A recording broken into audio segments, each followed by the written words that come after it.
আসসালামু আলাইকুম গর্বিত জাতি, কী খবর সবার? আশা করি সকলেই ভালো আছেন। আলহামদুলিল্লাহ আমি অনেক ভালো আছি। তা অনেক দিন থেকে ভাবছিলাম যে কাকিনাহাট চলে যাব, তা সময়ের কারণে যাওয়া হয় না। তা আজকে আমি একটু সময় করে কাকিনাহাটের উদ্দেশ্যে রওনা দিয়েছি। তা কাকিনাহাট আসার উদ্দেশ্য হলো আমি গুড় নিব। এখন এই কারণে দেখি আমাদের এদিকে ঠিক বেশি একটা ভালো গুড় পাওয়া যায় না, এই কারণে কাকিনাহাটে ছিলাম। তার নর্মালি সব জায়গাতেই একই গুড়, খেজুর গুড় পাওয়া যায় না, আর খেজুর গুড় আসল গুড়টা পাওয়া খুবই টাফ ব্যাপার। এই কারণে আমি নর্মাল গুড়গুলো নেব।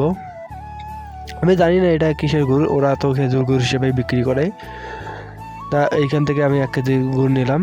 1 কেজি গুড়ের দাম নিয়েছে 220 টাকা। 260 টাকা করে চাই, 40 টাকা কম দিয়ে আমি 220 টাকা করে নিয়েছি। আপনাদের ওইদিকে কী রকম গুড়ের প্রাইস অবশ্যই বলবেন। আর অনেক দিন থেকে কাকিনাহাট আসা হয় না, এই কারণে আমি চলে যাবো একটু মাছের বাজারে। মাছের বাজারে দেখবো মাছের প্রাইসগুলো কীরকম।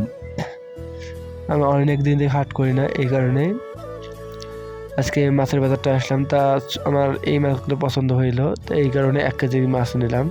আসলে অনেক মাছ ছিল, তারপর আমি এই মাছটাই নিলাম।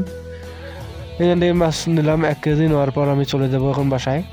তা চলে আসার আগে একটি রিকোয়েস্ট করব, আমার চ্যানেলটি নতুন, আপনারা যারা নতুন, আমি তো জানি সবাই নতুন, আমার চ্যানেলটাও নতুন, আপনারা অবশ্যই একটু সাবস্ক্রাইব করে দেবেন, আমার পাশে থাকবেন।